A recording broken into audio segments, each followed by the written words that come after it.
শিক্ষকবৃন্দ ও শিক্ষার্থীরা সবাইকে জানাই আসসালামু আলাইকুম।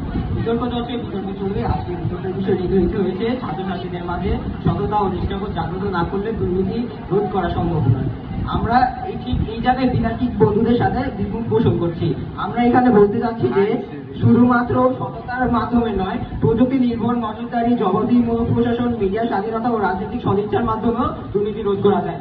আর বিজ্ঞ প্রতিপক্ষদের জানাতে চাচ্ছি যে শুধু মিষ্টি মিষ্টি কথা বললে বিতর্ক জিতা যায় না। আমার মতেও মনে হচ্ছে যে তারা হয়তো দুর্নীতি বলতে কি বোঝায়। তাই আমি আরেকবার বলতে চাচ্ছি যে ট্রান্সপারেন্সি ইন্টারন্যাশনাল টিমে বাংলাদেশের মধ্যে তাদের মধ্যে হচ্ছে দুর্নীতি হলো কোনো ব্যক্তি বা গোষ্ঠীর ব্যক্তিগত লাভের জন্য ক্ষমতা বা দায়িত্বের অপব্যবহার করা। এখন তারা বলে যে নৈতিক শিক্ষার অভাবে নাকি তারা দুর্নীতি করে। তারা কিন্তু ছোট থেকেই ইসলামী ও নৈতিক শিক্ষা বই পড়ে আসছে। সেখানে কি নৈতিকতা শিক্ষার অভাব হয়েছে? এছাড়াও আমরা বিভিন্ন জায়গায় দেখতে পারি যে এই বাংলাদেশ এসিসি অ্যান্টি কারাপশন কমিশনের রিপোর্ট অনুযায়ী যে সরকারি সেবা গ্রহণের ক্ষেত্রে প্রতি বছর প্রায় 10,000 কোটি টাকার মতো ঘুষ লেনদেন হয়।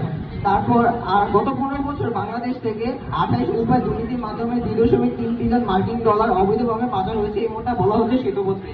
এছাড়াও শেখ হাসিনার আমলে প্রতি বছর 16 বিলিয়ন ডলার পর্যন্ত অবৈধভাবে পাচার হয়েছে। এছাড়াও বার্ষিক উন্নয়নের কর্মসূচি এডিবির মাধ্যমে উন্নয়ন প্রকল্পে বিনিয়োগ করা 60 বিলিয়ন ডলারের প্রায় 18 থেকে 24 বিলিয়ন ডলার রাজনৈতিক চাঁদাবাজি, ঘুষ এবং বাজেট বানানোর বিভিন্ন দুর্নীতির কারণে নষ্ট হয়েছে। এখানে প্রশ্ন হচ্ছে তারা যদি সকালেই অসৎ হয়, মানে আপনারা বলতে চাচ্ছেন যে তারা অসততার কারণে এগুলো করছে, কিন্তু আমি বলছি এখানে পারিপার্শ্বিক পরিবেশের কারণে। যখন একজন ব্যক্তি নতুন নতুন চাকরিতে জয়েন করে তখন তার পরিবেশ যদি দেখায় যে সবাই দুর্নীতি করছে, তখন সে অবশ্যই দুর্নীতিতে লিপ্ত হবে। এছাড়াও আপনি ধরেন তর্কে বাতিলে মেনে নিলাম সে অসৎ, সে যদি দুর্নীতি না করতে বলে তাহলে তাকে বদলি করা হয়, সেখান থেকে আরো বদলি করা হয়, তাহলে কতক্ষণ একটা মানুষ এত মেন্টালি টর্চার সহ্য করতে পারে? এই পরিবেশে সে দুর্নীতিতে লিপ্তই হয়। এছাড়াও আমরা যদি কঠোর আইন প্রয়োগ করি, যেমন ইসলামে বলা হয়েছে যারা চোর তাকে 2 হাত কেটে নেওয়া হবে।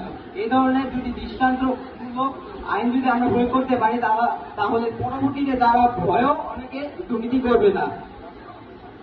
আর এছাড়াও আমাদের এই বিজ্ঞপ্তিও বলে গেছে যে শুধুমাত্র ভারতের উদাহরণ মাধ্যমে মানে বাংলাদেশের তুলনা হয় না। কিন্তু আমার দলের দুটো বক্তা তো ফিলিস্তিনের কথা বলেছিল, নাইজেরিয়ার কথা বলেছিল, তারা তো বাংলাদেশ থেকেও নির্মল, তারপরও তারা দুর্নীতিতে এত এগিয়ে গেল কিভাবে? দুর্নীতির রোধে এত এগিয়ে গেল কিভাবে? প্রশ্ন রইল। আপনারা যে ধন্যবাদ মানে সকল।